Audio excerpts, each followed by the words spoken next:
Hello family, I'm going to share with you how I started my photography journey, and I hope this inspires you as much as it inspired me even while writing this story.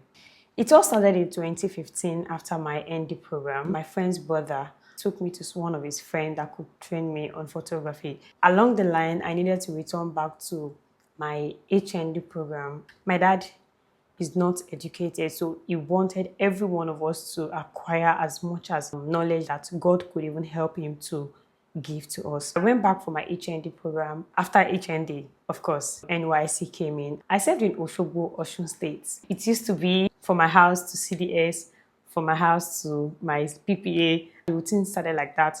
There was this fateful day after CDS, a friend of mine requested that I escorted her to a supermarket. At first, I was shocked. Do they have like a supermarket in this place? I'm sorry, Osun State people.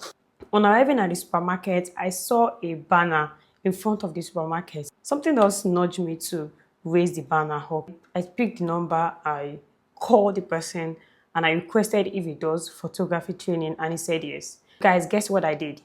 I used my first alawi to make payment for this training. This was how the real journey started.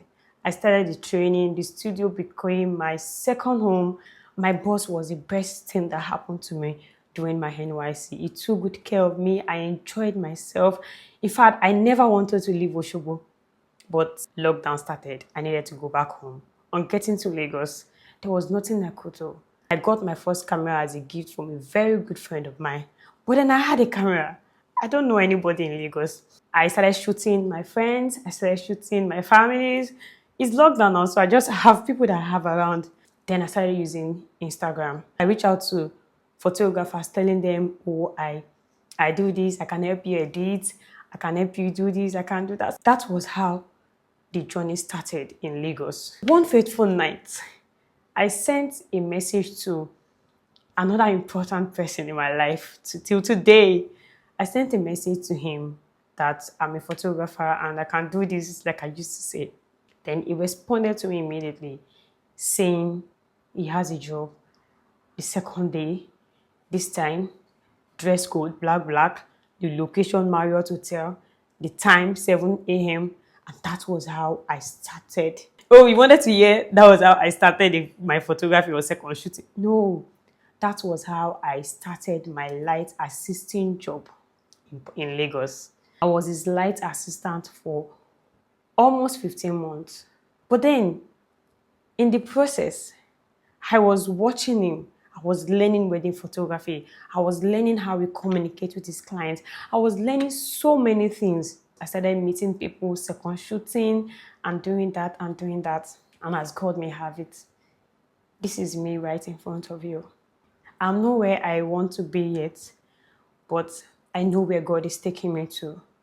Funny how I met my husband even through photography, but I will say it.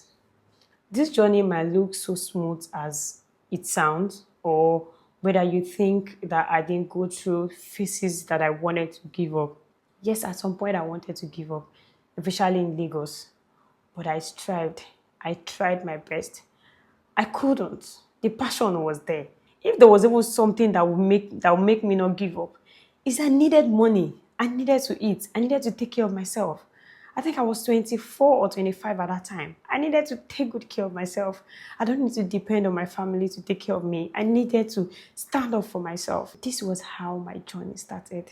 All this wouldn't have happened if God was not in the story. And like Romans chapter 2 verse 28 says, that all things work together for the good of those who love him and are called according to his purpose. So I see this as my purpose. I see this as my ministry. And I'm encouraging you that you should see whatever you are doing as a purpose.